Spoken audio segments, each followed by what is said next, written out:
In our previous episode, the peace deal with Afghanistan came into full effect following my coalition's embarrassing defeat in episode 2. However, Ukraine was still out for war and my coalition was in disarray. After fighting the Myanmar government, I began stationing my troops along the border as Ukraine tore through Vietnam. By the end of the episode, Ukraine had already launched strikes against Indonesia and I's armed forces. In this episode, you will witness how Thai forces confront an invading Ukrainian force from both the ground and the air, successfully and proudly defending our people from disaster and restoring faith in both the military and the government. I am your host, Redgofighter. This is Conflict of Nations. Thank you for joining me in this episode. If you haven't already, please hit that like button and subscribe to the channel.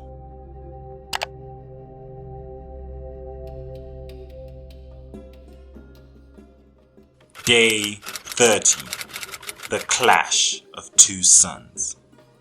During the late hours of Day 30, Ukrainian troops marched over the border as the 4th Motorized Infantry Division crossed over from Vietnam into my homeland.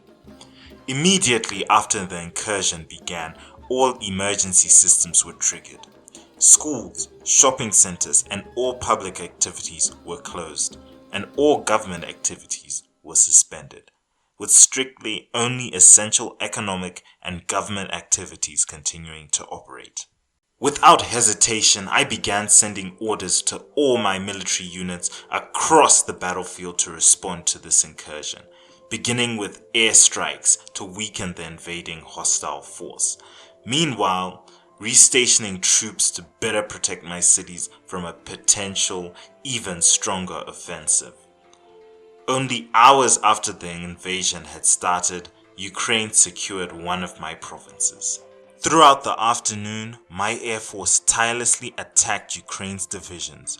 Strike after strike, they got weaker and weaker, and before they could reach the outskirts of any of my cities, they were soundly defeated. This victory had emboldened me, and I tried to rally Indonesia to help me defeat Ukraine, as our combined strength might be able to force his military to take significant casualties. The battle wasn't over, as a fleet of Ukrainian bombers flew over my homeland before disappearing over Myanmar, but was still tracked by my AWACS. I ordered my fighters to shoot them down to help reduce the missile attacks they had been inflicting on Indonesia, and hopefully get him to join my side. The intercept was successful, and as my fighters turned around to refuel, a second radar contact was detected by my early warning system. By tracing its trajectory, I determined it was a military transport, and I ordered my air force to shoot it down. But something more sinister popped up on the radar screen. Multiple cruise missiles launched from the same bombers I just attacked, and they were heading one of my cities. The missiles were coming in hot, and my air defenses prepared to intercept as many of them as possible before they could do any real damage to my infrastructure or worse, my people. I evacuated any and all high-value military assets, such as my helicopters, because I couldn't afford to lose them at such a critical time, and left my ground forces to absorb some of the impact of the missiles. From my office in the State House, I watched as the missiles got closer and closer, and as the clock ticked, waiting for confirmation of a successful intercept. Then, success, as the first missile was intercepted moments before reaching its target. The second missile was hit, but it was still functional before it hit its target, followed by the third, which hit its target successfully, and then the fourth and final missile, which also hit its target successfully. There was obviously civilian casualties in these attacks, as well as military ones, but I am proud of my air defense units. Without them, things could have been a lot worse. After the attacks on my homeland, I began attacking Ukrainian ground forces in the border regions of occupied Vietnam as they began to retreat. Though there were casualties on both sides, it had become obvious that this was our first major victory against Ukraine and its allies. As the day came to an end, the news of our victory spread. My people celebrated in the streets.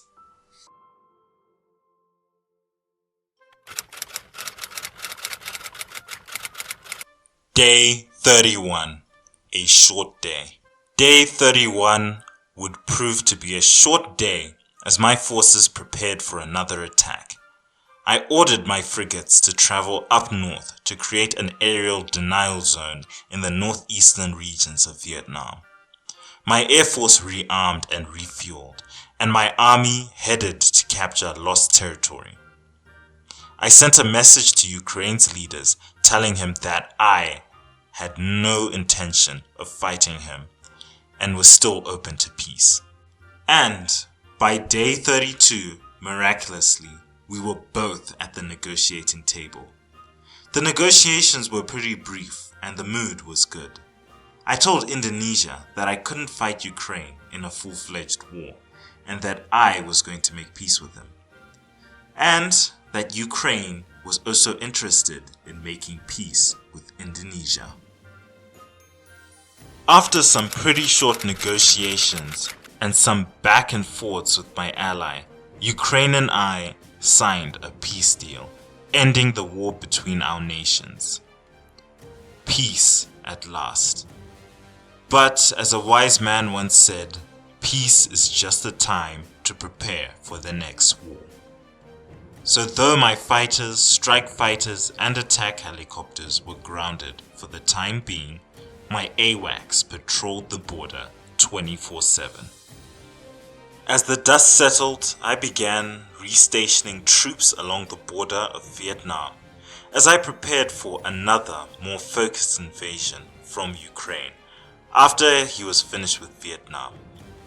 Last time he had underestimated me, but next time he wasn't going to make the same mistake. But this posed a very valid question.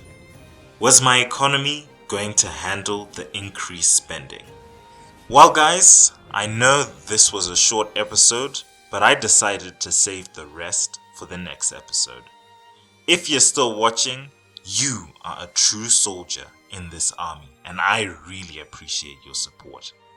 Looking at my statistics, only 8% of you will reach this point in this video, and that makes me happy. If you haven't already, please hit that like button and subscribe to the channel. If you don't want to miss our next and upcoming episode, Stagnation. Well guys, this is your host Redgofighter. Thank you for watching and see you all next time.